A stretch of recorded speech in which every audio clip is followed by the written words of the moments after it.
గుంటూరు జిల్లా నల్లపాడు పిఎస్ పరిధిలోని ఇద్వానగర్లో ఆపరేషన్ వజ్రప్రహార్ చేపట్టారు. ఈ కార్యక్రమంలో Eagle IG Ake Ravikrishna, SP Vakul Jindal పాల్గొన్నారు. ఈ సందర్భంగా రాష్ట్ర వ్యాప్తంగా 100 ప్రాంతాల్లో ఆపరేషన్ వజ్రప్రహార్లో భాగంగా గార్డెన్ సెర్చ్ నిర్వహిస్తున్నామని వారు తెలిపారు. గంజాయి రహిత రాష్ట్రమే ప్రధాన ఉద్దేశంతో గార్డెన్ సెర్చ్లు నిర్వహిస్తున్నామని, రాష్ట్రంలో గంజాయి సరఫరా జరిగే 849 హాట్ స్పాట్స్ ని గుర్తించామని చెప్పారు. మరియు ఇది ఆందోళన కలిగించే విషయమని మేము గ్రహించాము. మాదక ద్రవ్యాల దుర్వినియోగాన్ని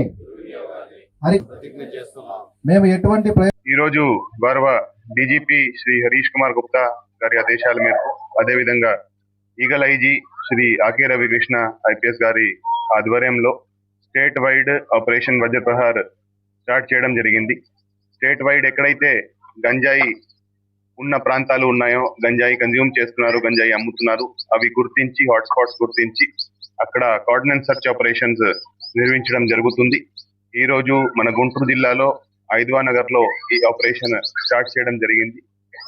గుంటూరు జిల్లాలో కూడా లాస్ట్ 4 months నుంచి 250 మందిని ఈ గంజాయి కన్జ్యూమ్ చేసే వాళ్ళని, గంజాయి అమ్మే వాళ్ళని, గంజాయి ట్రాన్స్పోర్ట్ చేసే వాళ్ళని అరెస్ట్ చేయడం జరిగింది. ఎవరైతే యువత ఉన్నారో వాళ్ళలో ఒక చైతన్యం తీసుకురావాలి అనే ఉద్దేశంతో ఈ ఆపరేషన్ చేయడం జరుగుతూ ఉంది. ఈ రోజు రాష్ట్ర వ్యాప్తంగా ఆపరేషన్ వజ్రప్రహార్ కార్డినెన్స్ సెర్చ్ ఆపరేషన్స్ మొదలు పెట్టడం జరిగింది. సుమారుగా 100 ప్రాంతాల పైనే ఈరోజు ఇదే సమయంలోని కార్డినెన్స్ సెర్చ్ ఆపరేషన్ జరుగుతున్నాయి.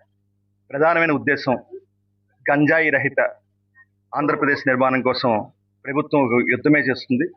దానిలో భాగంగా ఈ కార్డినెన్స్ సెర్చ్ లో ప్రజలకి పూర్తి స్థాయిలో అవగాహన కల్పించడం, ఎక్కడైనా సరే ఈ గంజాయి మాదక ద్రవ్యాలు మీ ప్రాంతంలో ప్రవేశిస్తే ఇంకా 1972 కాల్ సెంటర్ నెంబర్కి సమాచారం అందించాలని, అదేవిధంగా సుమారుగా 849 హాట్ స్పాట్స్ మేము గుర్తించడం జరిగింది గత 10 సంవత్సరాల డేటా ప్రకారం.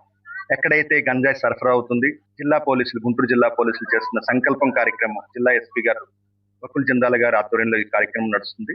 అది కూడా సంకల్పం కూడా ప్రత్యేకంగా గంజాయి నిర్మూలన కోసం, గంజాయి రహిత ఆంధ్రప్రదేశ్ నిర్మాణం కోసం ఆయన ప్రారంభించారు. ఆయన